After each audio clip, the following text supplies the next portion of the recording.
Howdy, folks. Rudros here, back for part 2 of the Lorcana Rise of the Floodborn set review. And I am, of course, joined by the master of disaster, Mr. Dalton himself. Dalton, how are you, sir?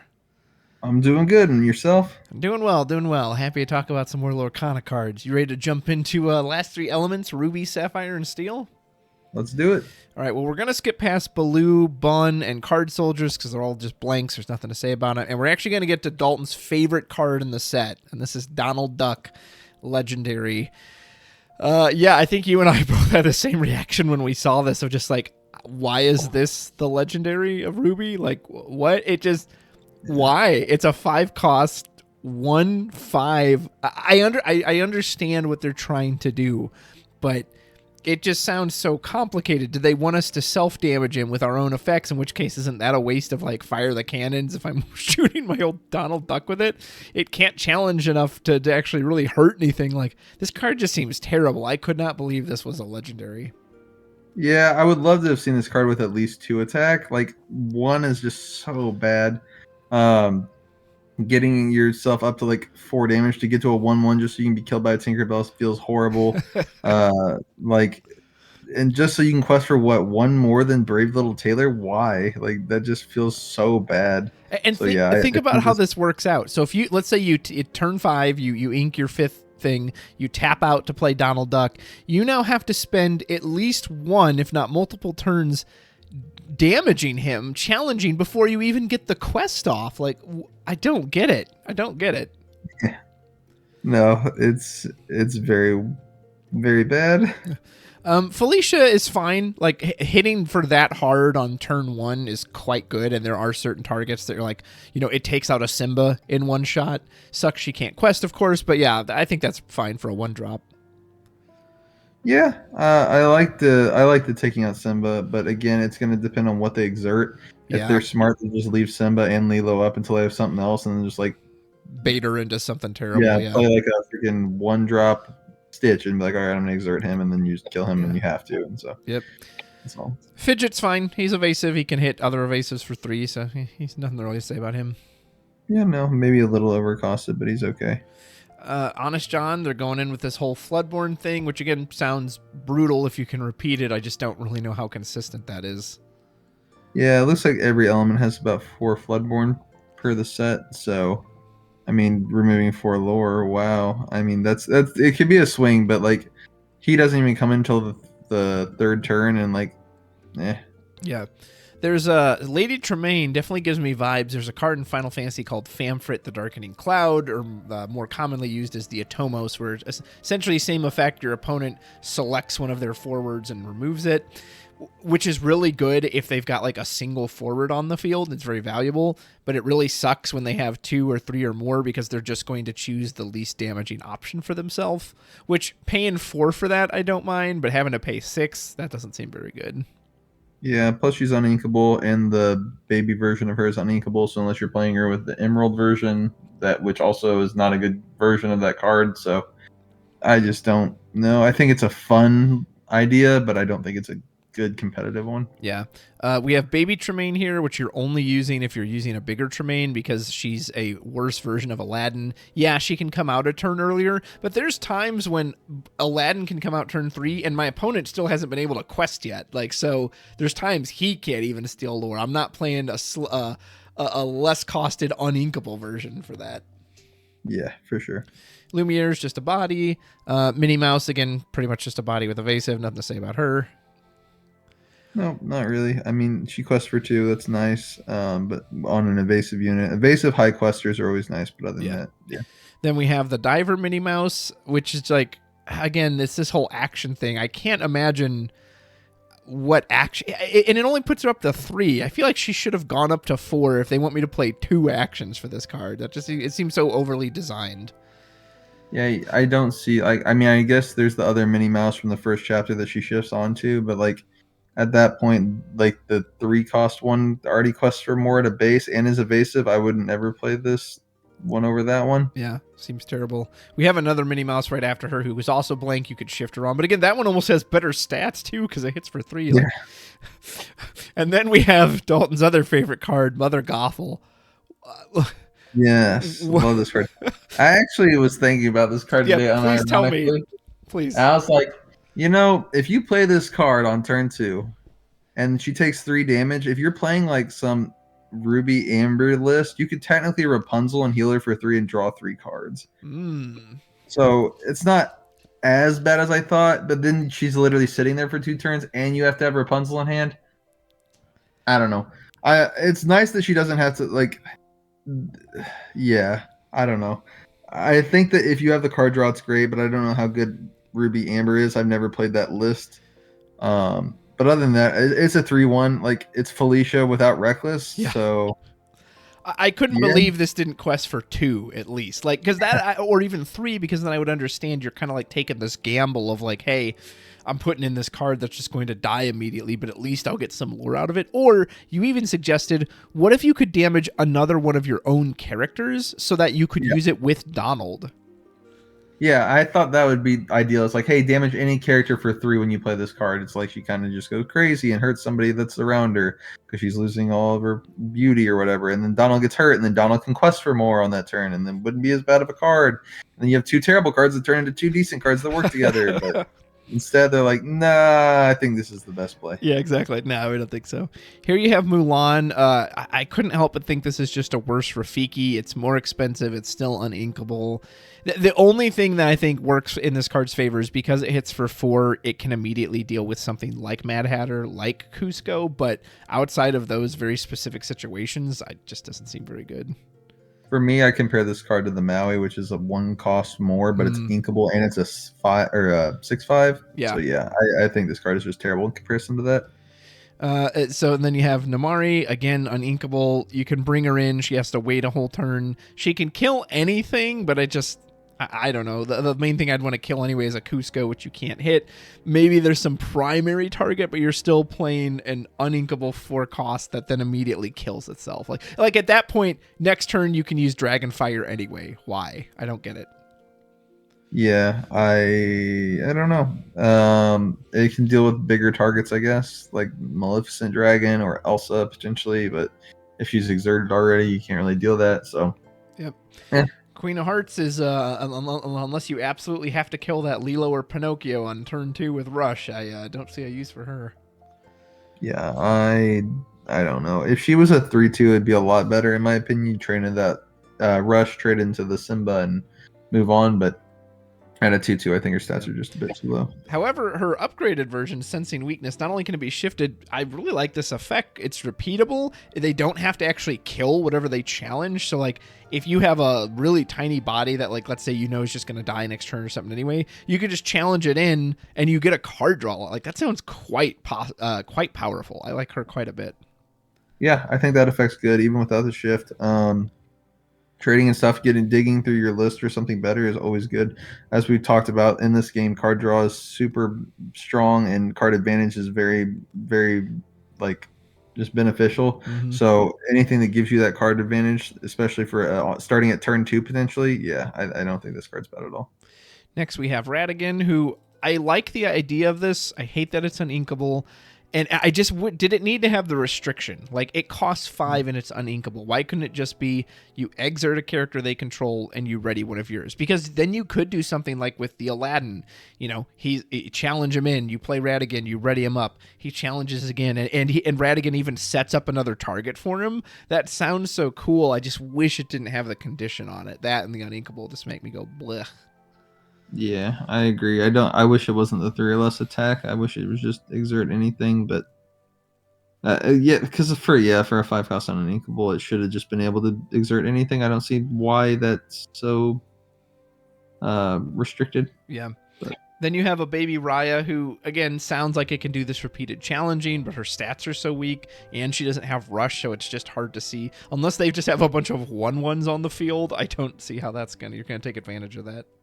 Yeah, for a 3 cost already, most of the time by that point, the characters your opponents have are very strong. If she was evasive and could hit other evasive small units like that, I think this card could be really good. But as she stands now, she's just great. Big Raya, she can shift, which is nice. I actually really like this text that, again, I think I sent this to you and I said, there's an idea here. You can use this with steel, with, imagine Tinkerbell hits the entire field. Now Raya says, I challenge everything for free and nothing like gets return damage on me.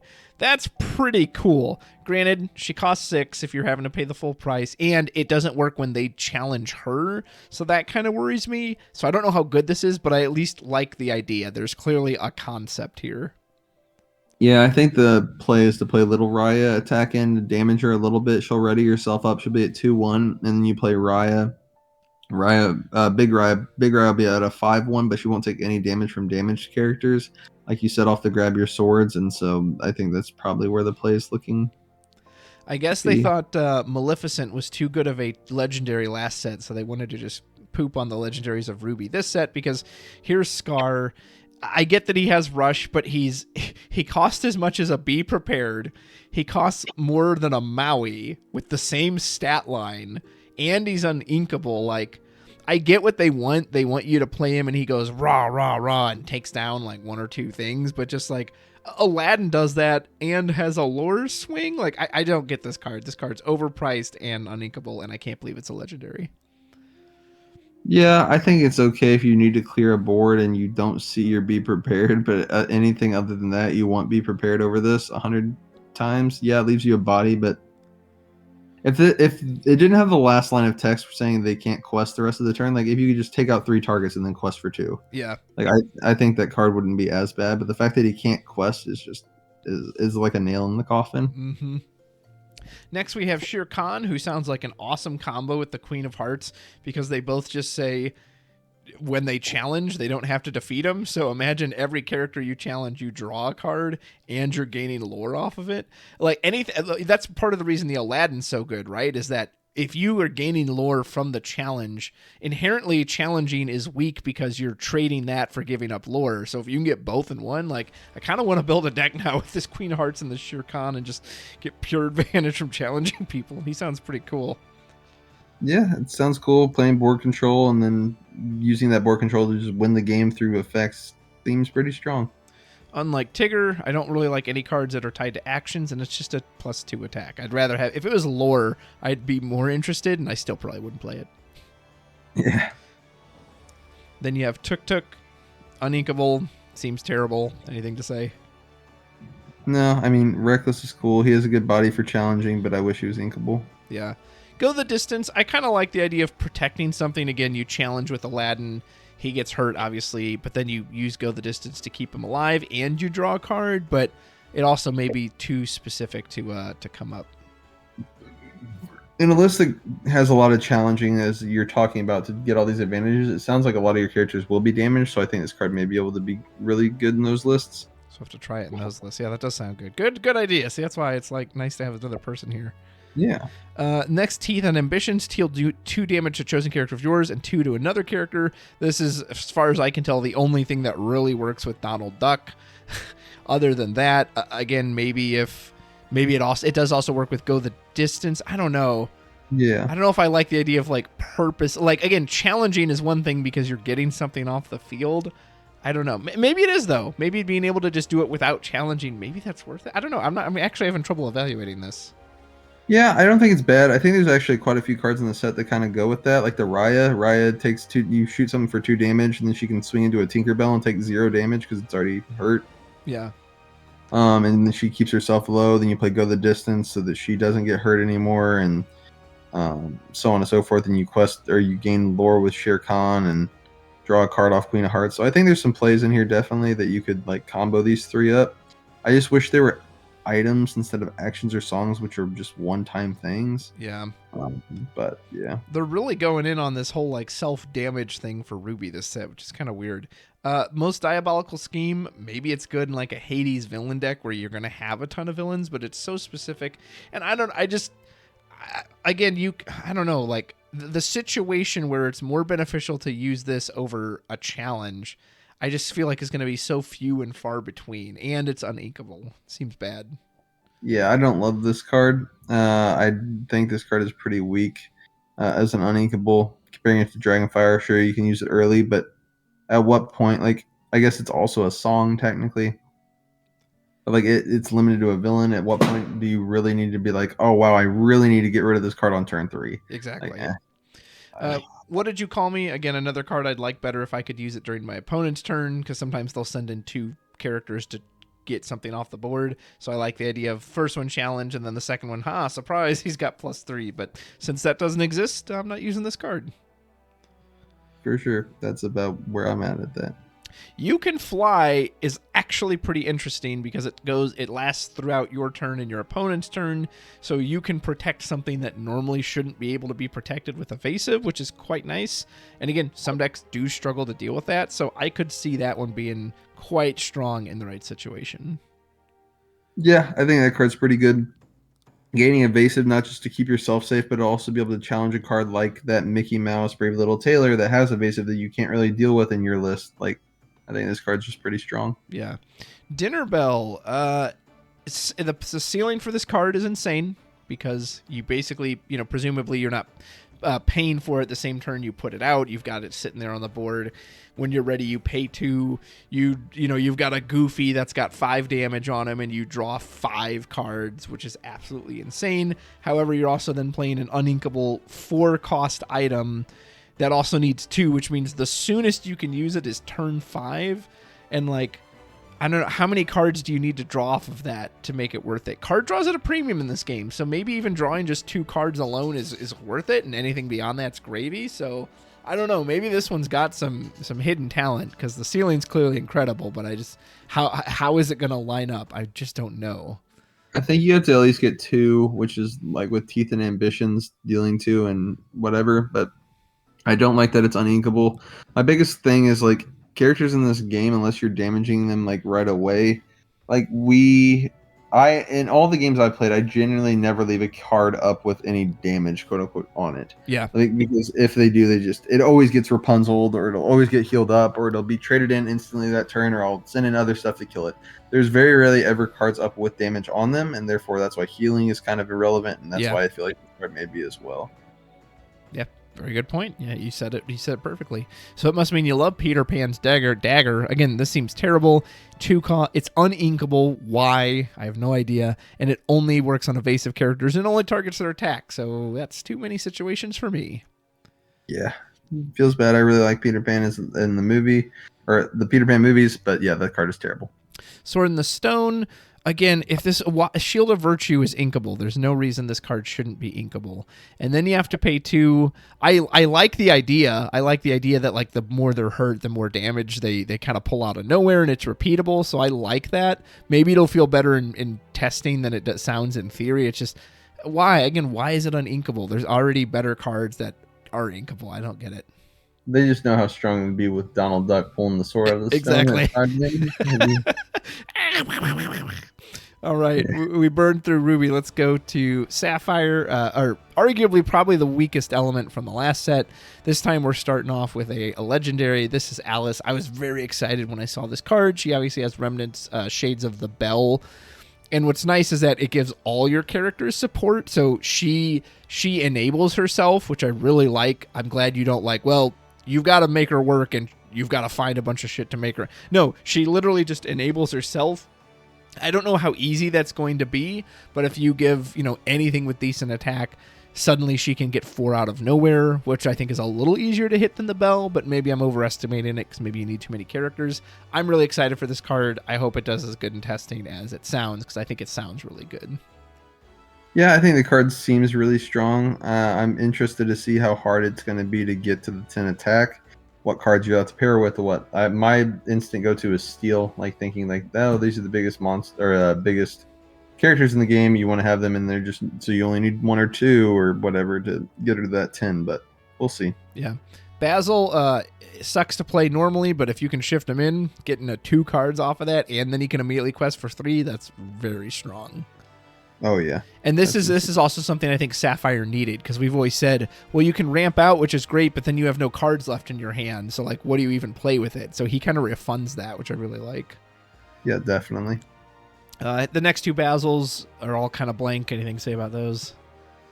No, you're probably just shifting him in on you're probably playing the 2 cost, I suppose. The support with Alice is always good. You already have that, even though Alice gives innate support.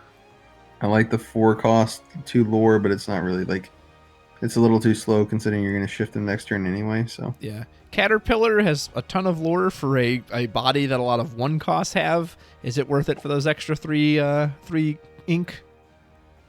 probably not, considering all the cards that are like 3/1s now that just trade into him. Yeah. And the fact that he is a 3 cost, I don't find him very useful. Like him questing once is nice, but like he's not going to survive after that. So Yeah. I'm going to let you start this next one because I know how much you like this card. Tell me about the Cogsworth. I think Cogsworth is just a great card. In general, I think the ward is just already such a strong like text. We know that as far as Cusco goes, and dealing with that, anybody who's played Lorcana knows how hard that is to deal with. But him giving it to him having it himself is already good protection, and then he gives everybody else on the team resist, which is -1 damage. So Tinkerbell doesn't hit for the board cleave. Grab your swords does 1 damage instead of 2. Everything like that. I think resist is just a new keyword that's super strong, and I think this card is just going to be insane in a steel sapphire list. Yeah, resist protecting against all damage, challenges everything is insanely strong, and I think he fits super well with this other Cogsworth right next to him. That he has a card that perfectly sets him up for the turn 3 shift, which is just awesome. So yeah, and this Cogsworth on his own is fine too. Like I like that he can kind of give your reckless characters something else to do. I don't know how often that will come up, but it's a neat idea at least. Oh, I think it's nice just to like prevent them from dying, because some people, like we said, will just bait in characters like, oh, I'll play the 1-drop Stitch, and then you have to attack them. You're like, oh, never mind, Cogsworth, and now they can quest instead of dying to this, and so now they have to find another way to deal with your big statted reckless characters. So. Yeah, this Cruella's there's not much to say about her. She can hit evasive. That's kind of nice. Yeah. Big Cruella I like quite a bit. There's a lot of cards that have this. You shrink your opposing characters, but it's always when those cards enter, and so it makes this really limited window. Whereas this, because it's anytime she quests, I think that's way more useful, that you can kind of control and manipulate that window. So I like her a lot better. Yeah, definitely. I think that being able to do it on your turn just makes the card a lot stronger. So the Duke, he's just kind of blank. Nothing to say about him. He's got ward and he quests for 2. I mean, it's strong, but again, he's going to have the same suffering as like Cusco. Once he's exerted, he's going to die. Exactly. Cusco at least trades. This card does not. Gaston actually is in the starter deck. He's paying 4 for him is fine. His entry effect is quite nice, and he's got the 3. I don't like paying 6 for him. And again, I just don't think this needed to be uninkable. I think for what he does as a one-time effect, he could have completely been inkable. Yeah, for sure. I don't mind him. He has good stats and he quests for a good amount. I like his effect, but yeah, I don't like that he's uninkable at all. Grandpappy, if you can find a way to repeatedly abuse this sounds insane. It's so much lore gain. You just have to find a way to abuse it, because I don't think you can do a one-time hit, just gain 2 lore. I don't think that's worth a 7-cost uninkable card. Yeah, he quests a lot on his own, but like if you can find some way to abuse him with Amber or whatever it is, like, it sounds nuts. Yeah, I feel like you'd have to play him in Amber. I mean, you do have Coconut Basket, you do have Magical Golden Flower, but you need to be able to take damage and survive. So is this card going to be... He has 3 quests for lore. You don't really want to challenge with him to heal him, even though he has the good health to do so. So I guess it kind of just depends. You're going to have to find that one card that's willing to attack and to be healed for his effect to go off. Yeah. Flabbersham, is this the new angle that the aerial item deck was hoping for? A lot of times you run out of cards, and this one says dig deeper. Or is it just kind of overkill with the Maurice? What do you think? I think it's great. I think if you don't see the Maurice, you just lost with the old list. I think this new card allows that list to like get some extra life. Find that card. If you dead draw, you're able to just banish one of your items and draw 2 more cards and just keep going. It's like there's times in the item list where you have nothing to play, and you're like, well, I guess I have to play an item now to just keep on curve. So then you can play that and just be like, all right, well, this card's useless right now because I already played it, which means Ariel's not going to reactivate. Let's banish this item and just draw 2 cards. Yeah. So next we have the best name in Lorcana, James. You have Grandpappy, Gaston, Duke Weaselton. Who are you? Call me James.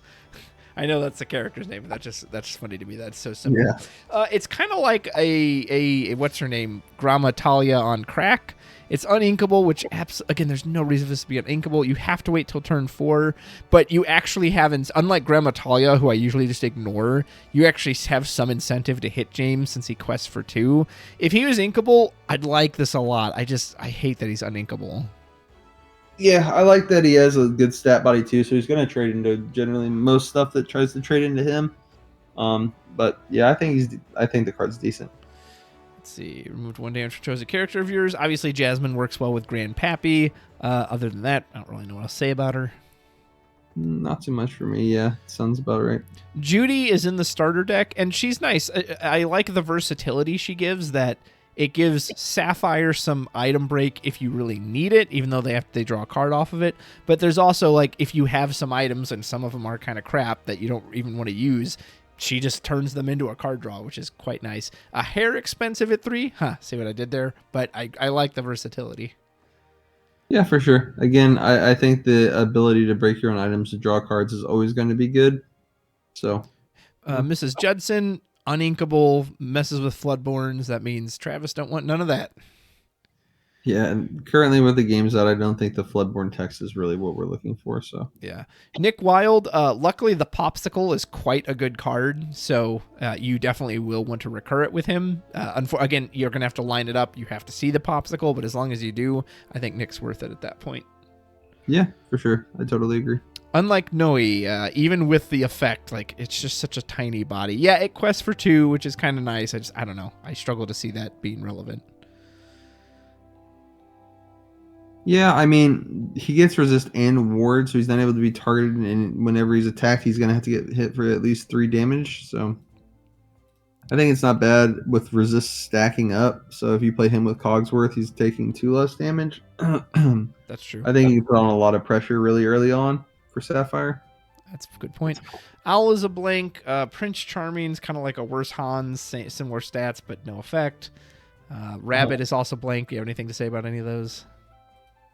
We'll go to Sisu, which is our other legendary. Whenever this character quests, look at the top 2 cards of your deck. You may put 1 to your hand, put the rest on the bottom. Yeah, so it essentially says draw a card anytime you quest. Quite good. And it's low cost, which is nice. Yeah, it's uninkable. Never love that. But I like that this isn't some 6 cost. Like, you can do this kind of early, and they're going to have incentive to get rid of her. So, yeah, this card seems quite nice. Yeah, no, I think that is super good. Any card draw, again, it's just great. And the fact that she can get on turn 4 is just really strong as well, considering how fast Sapphire ramps up. You could literally turn 1 ink into develop your brain into Grammatala into this card the following turn if Grammatala dies. So yeah. The Knock is in the starter deck. He was fine. He's got ward, but other than that, he's pretty much blank. Yep. Pooh, I kind of wish he pulled it from the top of the deck. Maybe they thought that would be too strong, but you already have incentive to get rid of him. He quests for 2. Like, I feel like your hand is just going to get shredded if you're constantly using Pooh to fill out your inkwell. Yeah, I feel like you have to run this with Whole New World, otherwise you're just screwed. I do like that that's technically another way to gain ink even faster, so you can do Fishbone Quill into Mickey Mouse into One Jump Ahead into Winnie the Pooh, and you're at like 5 ink on turn 2. You're like, well, that was fun. Yeah. And then you have no cards, so you're just hoping to God you top deck a Whole New World. That's why. But like with the items now, if you break your own items with some of those cards, you could draw cards, which might make it better. Yeah. So. I'm glad you set that little chain. Falling down the rabbit hole, Sapphire again doesn't have a lot of great removal, and I would assume I would need to do a ruling check. I would assume you can use this even if you don't have a character. The way it reads, it makes it sound like you can just play it, and even if your board is empty, they still have to get rid of something, which is cool. I think so, yeah. So it's a full cost. They get rid of anything. If you don't have them, inputs, yeah. So I assume you're just like, oh, I don't have anything to put there, and your opponent has to, though. So. Unfortunately, it's almost the same cost as Let It Go, which I don't like, and it's uninkable, and Let It Go is inkable. And again, if they have a big board, they're just going to choose the least option for themselves. I think this absolutely could have been an inkable card. I don't know why they slapped that on. I definitely agree, considering the fact that Let It Go is also a song, so it can be sung unlike this one. So Yep. Speaking of songs, we have 4 Dozen Eggs, even though the song is called Gaston. But this one is nice. The board wide resist, and it's resist +2. I think the difference between +2 and +1 is massive. All this resist is definitely going to make me want to play a lot of Be Prepared Dragonfire. 4 Dozen Eggs, and again, 4 Dozen Eggs is inkable. Like I don't, I don't understand it. it's just the coin flip, man. That's all you got to know. But no, I think this card is actually really good. Anything that gives +2 resist, and the fact that resist stacks is just insane. So you could have a big turn play where you use this card with anybody else with resist and steel, and just trade in and take 0 damage on all your stuff and wipe their whole board. Mm-hmm. Absolutely. Launch is a card that I would like way better if it was an item that you could repeat, kind of like Yu-Gi-Oh's Catapult Turtle, and you could just keep firing off your items to whack the characters. I think that'd be really cool. But the fact that it's an uninkable action just makes me not care about it. Yeah, unfortunately, I think it's just too expensive and too risky with it being an uninkable to play multiple of, and it being an action. Yeah.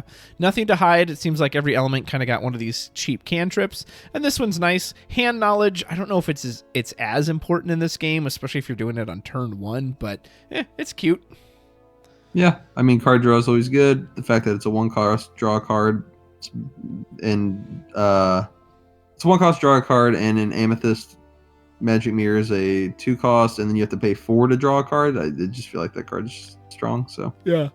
Fang Crossbow is in the starter set, and again, I kind of like this one because it's on an item and it's repeatable, that once per turn, if I've got nothing better to do, and sometimes as you get later, you don't have the cards for it, spend the ink, shrink something, and suddenly you've got a favorable trade that you didn't before. I doubt the second effect's ever going to come up much, but it feels pretty good. Yeah, it's good. I mean, trading stuff down in order to trade in for only 2 ink is nice. As far as I know, this just deals with Mim and Maleficent Dragonfire. Yeah. And the Sisu, probably, that we just saw. Gumbo Pot, I think we both agree, is pretty much a strictly better version of Coconut Basket, right? Yeah, the only difference is it has to target 2 characters, whereas Coconut Basket you can remove 3 from 1, but you have to play a character, so this card just allows you to remove anything for no commitment of a character, so which is nice. You played the item list a lot last set. You showed it to me. Maurice's workshop. Is that going to make the cut in it? It can get pricey if you're paying 1 every time, but it's also even more card draw.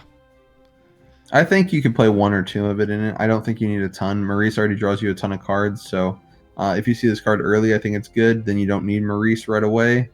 You're not digging through your deck, but now if you play items, you can still draw and find that Ariel and still make it worth it to continue to quest and go in with her earlier on. Nice. Next we have Popsicle. I think you said it was just a strictly better version of Golden Flower, right? Yeah, that draws you a card as well. Yep. And again, the damages or the heal is just kind of that's nice. Sardine Can. I kind of like this, although I wish it wasn't exerted characters. Maybe it would be too strong if it wasn't that, but it just, the exerted ones, the ones that are just going to get challenged. So it's a cool idea. Maybe it'll sound better in practice than it does in, the way it sounds, but it just sounds kind of eh. Yeah, for sure. I think that the only reason why I kind of like this card is that if your opponent has no cards on the field and you do, you can play this, and then any targeted removal they have is kind of just pointless, and then their characters they play have to wait for a turn or 2 before they're able to attack you anyway, and then you can either decide to leave it up at that point or not. Yeah. All right, that's it for Sapphire. You ready for one last element, sir? Let's do it. Steel. We have the Beast. It's a simple 1 damage hit. It's fine. You might be playing him just to shift into some of the other beasts. Love the art. Art's freaking amazing. The effect's just kind of okay. Art's great. The dealing 1 damage seems like not much, but it is good with the other technical cards that say target a damaged character. So yeah, this true. can work with those. So next we have a kind of a paladin beast. I really like the idea of this guy. He's just a big 8 chonker that just says, "Hey, I take away all the damage from everything." He could take an entire board of grab your swords to himself, which sounds kind of fun. He is expensive, but I don't know how good he is, but I just like him. He just sounds like a cool idea. It definitely is a cool concept, and I like the fact that they're trying that out at least. Yeah. It's like a board-wide taunt without having to have bodyguard. Next, we have one of our super legendaries. I love giving beasts super legendaries, but I love that character, so I'm all right with it. It's a shift 3. At the start of your turn, if this character has no damage, draw a card. So if you shift him in on turn 3, and presuming they don't have any direct damage, you don't even have to quest with him. You can just let him sit there and draw cards for you. And then what's nice is that even if they do finally hit him, he then just becomes a big beater where he can go in and hit him. However good it ends up being, this is good design, Ravensburger. More of this that you're rewarded either way. It's not just this one or nothing. Yeah, I really like the idea of this card. Yeah, I definitely like that it kind of gives 2 different play styles. You're not locked to one specific set path. And it kind of is accommodating. You can control whether you want to heal him up and keep him at no damage and draw those cards, or you can trade him in and keep him trading into other things and potentially like clear out the board for him. So Benja is basically a cheaper version of the beast from last set for when you need to break those items just a little bit sooner. Yep. And then we've got Chief Bogo when you play more Floodborn stuff. I really like this whole Floodborn idea, which I don't, so I don't like this card. Any thoughts? No, I think Floodborn. I'll be more interested in talking about that when we have more Floodborn cards in the game. At this point, I just feel like they're just not going to be as prevalent. So. Yeah. Cinderella, who's going to help with our next Cinderella with a shift, and she has the Simba effect where you can just dig a little deeper in your deck, and I've definitely learned to come appreciate that effect, especially in a game where card draw is somewhat limited. So yeah, she's good. Yeah, for sure. And then Big Cinderella, and I was lucky enough to pull one of these from one of the few set 2 packs I got. The first time we can challenge readied characters, which the entire last set you weren't able to do that. She just has inherent resist 2, and she quests for 3, and she's inkable for some reason too. Like, this is a card I at least would have understood if it was uninkable. Nah, she can be inked. Yeah, she just seems like an all-around great beater. Yeah, for sure. That card's great. Then having the resist at +2, being able to stack is just great. She can trade in cards. Just a very strong card overall. Donald and Eli are both blank, so we'll just go ahead and go past them. Goofy, technically also blank, but his stats are so goofy that I felt like they were worth talking about. 10-10 is obviously nuts. 4 is nuts, but he costs 9. At the point you're playing this, I don't know. Maybe this is the payoff for that Sapphire Steel ramp up, so that when you've ramped up to 9, Go ahead. Sorry. Yeah, that's the only list that I see that in is Sapphire Steel, and that's like ramping up crazy fast, then giving him support with the other, with the Alice, and then having him quest, give her 10, and then she quests for 5. You quest for 9 in 1 turn, and then your opponent has to answer. They're dead in 2 turns, basically. So, which sounds cool. And also, luckily, yeah, you want to get your Cogsworth out in those too, because you'd hate to have this dude get dragon fired. Oh yeah, that would be not good. Next we have Hercules. Hercules can be shifted. Has resist 2. I love that he hits so hard, but man, I hate that his body's so small, because even with the resist 2, if he hits anything with 5 attack, he just dies. Like, I don't know, maybe the resist 2 will help compensate for a lot of that, but I wish he had a bigger body. I mean, we play Aladdin for or Aladdin gets traded into, and Maui same for a 6/5 for nothing. Like, I think Hercules could be a lot worse. He trades into a lot of smaller characters for free, basically. True. So I'm not upset about that. I think if he trades into a 5/5 Aladdin, I'm not upset about that either. I'm like, hey, cool, Aladdin's gone. Yeah. So I think that card's pretty good. Nice. Obviously, we have a blank Hercules he can be shifted on. Then we have the Jafar. Pretty nice effect that as long as Jafar is banishing a character or challenge, you get to draw a card. He only hits for 3, but if you could shift him on as early as like turn 2, turn 3, he could hit a lot of those early bodies that are going to be pretty weak to that. And I think as long as he draws you a single card, you're going to feel good about that. For sure. Then we have Baby Jafar. Like you said, man, I wish the shift effects carried over, because I wish the big one could hit evasive. Yeah, that would be outstanding. But of course, that's not how that works. Kronk is in the starter deck, so I got to use him. The resist one is really good, like you said, when you're beating up the little stuff. However, it doesn't save him from any of the bigger stuff, which I did run into a few times.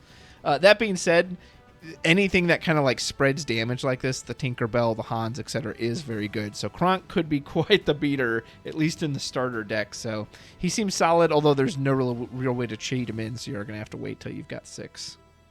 Gotcha. Yeah, no, he seems really good. He seems like a budget version of Tinkerbell that takes less damage. He just can't be shifted, so I don't know how much better or worse he'll be over her. Yeah. Lawrence, I actually like, again, I like the idea of this quite a lot, that unless they have some way to ping him directly for damage, he essentially says, I'm questing for 2, and the first thing that challenges me is probably going to die. Like, I like his design. Yeah, for sure. I think the card's very well-rounded and can be a nice card in any steel list. Next, we have Li Shang. He has to quest, but he gives other characters evasive. I've just never had that come up in any of my first chapter games. I don't know if the situational evasive. I understand why it's there, but especially if you're in steel, I feel like he's already going to be you're blasting them away with damage. I kind of wish this was just in a different color. Yeah, I totally agree with that. And then we have the Magic Broom. Your chosen character gains resist. I mean, it's kind of nice. You could like protect a Lilo or protect something else, but it's limited to entry, so I don't know how good that's going to be. I'm not sure. I think it's just more brooms to kind of go with the broom package for Mickey and the other brooms, and they'll probably continue to add some more. So yeah. Next we have Namari, another legendary. I really wish they had better art for a legendary card. I hate that it's uninkable. I like that it costs 4. I love that it can challenge ready characters as just an effect, but it only hits for 2. Really? I mean, it's a bodyguard. Like I don't get it. Go ahead. Yeah, it's just too weak in my opinion. It's cool that it can challenge ready characters, but like, why does it need bodyguard then? Because you're going to be challenging with it. It doesn't. Bodyguard generally means it needs to be exerted to do that. So yeah, I don't know. Like you're gonna trade in and hope to God you kill a 2 cost. I don't know. Taking out Lilo is maybe what they're hoping for, but it doesn't even trade with like a Simba. So yeah, I don't get it. Pacha and Prince Naveen are both blank. Anything to say about them? Nope. Queen of Hearts, I don't really get. Like, I guess maybe she's supposed to do multiple banishes in one turn, but she costs 7. Like, that's so expensive. Yeah, I mean, if she can stick around at the point of 7, I feel like there's so much stuff that's killing her, stopping her from attacking. It's not going to be worth it to play that card. Yeah, Robin Hood is kind of neat especially if you need to just ping off a bunch of stuff. It kind of sucks he has to exert himself to do that because he opens himself up to be challenged, and while he's got 3 health, he only hits for 1. This is another card that like I don't think this needed to be uninkable. I don't think this effect is that strong. I definitely agree. I don't think it needed to be inkable or uninkable. It's basically just a better version of the Plasma Blaster. This card definitely needs a way to gain either evasive or ward, so you're playing it in Sapphire or something along those lines to protect it or resist with the Cogsworth. So I think his place is in Sapphire Steel. Yeah, these next 4 cards were all in the starter deck, and they all share a very common problem, which is that they only have 1 attack. Starting with the Huntsman, it's a nice effect. You will get off 1 quest, and then he will die. You're going to get 2 lore, and then you're going to draw discard, and then he will be dead, guaranteed. Yeah, sounds about right. Then we have the Prince. Again, bodyguard resist on a 2-quester. It sounds great, but the resist 1 versus resist 2 difference is huge. My opponent never had any issues, even in the starter deck, immediately killing him. And again, because he only hits for 1, they happily sent 2 people at him. It's like, it's fine. I'll hit him twice. None of them will die, and then he'll still die. So, yeah, I like the concept. I wish he like at least had 2 attack. Maybe that'd be too strong. I don't know. Yeah, a 2/3 may be a bit strong. I don't think it would be horrible. I think you're still fine because you can still take this out with ping. But yeah, I think this is just a little bit of a missed mark on their part. Tiana, we have 2 lore. Resist 2 is absolutely good. Again, though, she hits for absolutely nothing, which sucks. And I can't see her text ever being relevant. That's such a specific situation. Yeah, I mean, if it said like your opponent can't attack her, that'd be a lot better. Play action cards, Yeah. which is because like I feel like you can get no cards in hand really quick if you play the Bell from Chapter 1, pitch everything into your Inkwell, Fishbone Quill, have her on the field and exert it. But like your opponent's not going to play many actions. Okay, cool. They can't play Dragonfire for one turn, but then you're just going to kill Tiana anyway. Exactly. He only has one attack, so. And then obviously Baby Tiana, she's blank. Then you have Charge. That one's kind of neat. It's inkable, which thank goodness, and you can give something both Challenger and Resist. So not only do you want to send it in, it's going to protect itself. Like, yeah, that seems like a cool card. Yeah, seems pretty good. For sure, I think it's really good for trading. You can put it on things like Maui. If you run a Ruby Steel list, try to send him in, deal damage, and not have him die. So yeah. Let the storm rage on. The cold never bothered me anyway. Straight 2 damage, and you get a card draw off of it. Yeah, it's uninkable, but it's basically, it's like some in-between version of Fire the Cannons and Smash. So, yeah, how do you see it compared to those? Like, you're giving up the ink ability of Smash, and you're losing 1 damage, but you're also getting a card draw, and it's a song which can be sung. I like this card a lot. How do you see it? I like the card draw. 2 damage versus 3 from Smash feels a little bad. It's the same as Fire the Cannons, but Fire the Cannons is a 1-cost uninkable, and I like that card a lot. The fact that this is a song is another really good thing for another really good positive for the card. The fact that anybody could sing this is just superb. We already had, again, this is what we said. We already had the Amber Steel singer list with Ariel, so I think this card just fits really well in there. The Ariel can sing it, even though it's not a 5-cost song. It's still a 3-cost song that's really good to sing. So yeah. Pick a Fight is, again, nice just because it's a unique effect. It just lets anybody challenge a readied character, which is pretty sweet. I hate that. I think this would have been fine being uninkable, or being inkable, since it only works on 1 character, but yeah, it is the world we live in. Yeah, that's pretty much my thoughts on it exactly. Strength of a Raging Fire has great art. Everyone loves the song. I don't know why it's not called Make a Man Out of You, because that's the actual title of the song. I wish they'd use the actual titles of these songs. Whatever. It's a song. It's inkable. I like that. But man, if you have enough characters in play to do like 4 damage or more, surely you're already winning that game, right? I struggle to see where this one goes. Yeah, I think you're looking at like around three like cheap cards and hoping to gosh, like I see this in my like aggro list of Emerald Steel, and then just like keeping a bunch of like low small bodies, Duke of Weaselton into Flynn Rider into Cheshire Cat, and then you shoot something for 3. I gotcha. Keep something from trading into your Cheshire Cat or your Flynn Rider, and then you're keeping it alive. Your Cheshire can sing this if he needs to, so it's not that bad. Keeps them exerted, so if someone trades in, then they'll die. So nice. You made a good case for it there. I like that. Last Cannon was in the starter, so I got to test this one a bit. I mean, it's okay. Like the on-demand Challenger 3 is quite a bit, so I'm glad that the number is so high because you essentially have to pay 2 for this. It's fine. I don't know if I'd ever put this in anything constructed competitive just because of slots, but yeah, it's fine. Yeah, at least it's inkable. But yeah, that's about it. I don't see anything else unless you're running like a Sapphire Steel item list. But Mouse Armor was great in the starter deck. I would assume it's only going to be better. Just, yeah, it's uninkable, but it's 2, it's cheap. You can get it out early, and it's just repeatable. It's repeatable. Gives something a little extra protection from anything just over and over and over again. Like, I was pretty impressed with this card. Yeah, the card seems really strong. Again, I wish I could use it on my opponent's turn, but until Ravensburger changes that ruling, I think it's still just really good for trading in to other things. Like you're like, oh, I can get this card in and get that trade for cheaper now. So Absolutely. It's a good card. Finally, last but not least, we have the weight set. I wish, I don't know, like, again, if it was cost, I would understand. For attack is very specific. There's some cards that have a lot of defense, but not a lot of attack. And then you have to pay 1 on top of this. So you're already investing 3 to basically do nothing. And then you have to invest however much more and then pay 1 more. At the same time, it's also repeatable card draw. So if you can build around it, if you can get something to abuse it, again, the ceiling is very high for this, but I wish it wasn't so specific. Yeah, you have like 8 cards in Steel in this set that have over 4 attack. I don't think it's great because you're not wanting to like... I mean, maybe a 1 of this, since it is inkable, it's not horrible to see. But it's definitely a late game card. Like, you put it on your field and you have to wait so long for it to pay off because you're waiting for one of your higher end Steel cards to come into the play. Yeah. I guess the only other place I see this is in Amber Steel. You play it early.